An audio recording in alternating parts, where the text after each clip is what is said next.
Ahli hukum tata negara sekaligus pengamat politik Refly Harun mencoba membandingkan hoaks yang muncul usai ex-Gubernur DKI Jakarta Anies Baswedan diisukan melakukan korupsi atas dana bantuan sosial (Bansos) COVID-19 DKI Jakarta tahun 2020 lalu.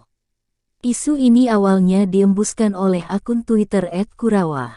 Dan tak main-main, total dugaan kerugian yang ditimbulkan bahkan mencapai sebesar 2,85 triliun rupiah.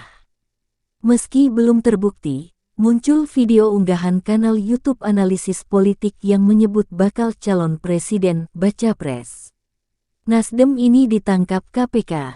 Khusus untuk video yang diunggah kanal YouTube analisis politik tersebut, Refly mengatakan bahwa video itu adalah hoaks.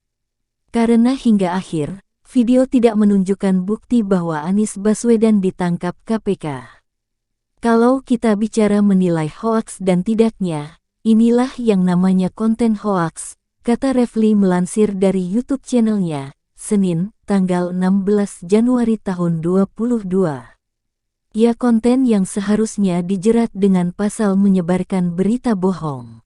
Hanya ada satu poin yang kemudian saya garis bawahi, tambah dia.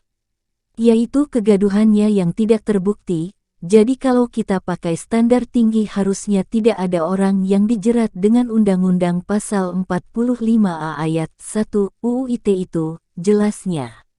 Dia kemudian membandingkan dengan kasus hoaks yang menjerat Bambang Tri dan Gus Nur terkait tuduhan ijazah palsu Presiden Jokowi.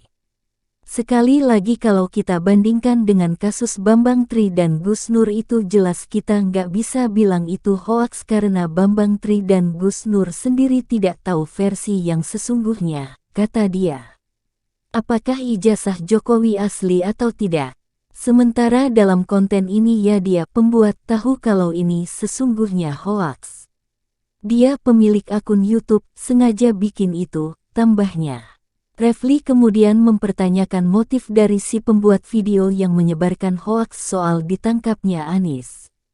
Pernyataannya, hanya memang motifnya apa? Hoaks itu biasanya motifnya cari keuntungan.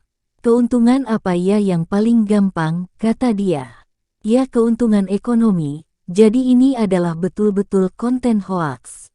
Jadi kalau pantas dipermasalahkan ya yang ini, tambahnya.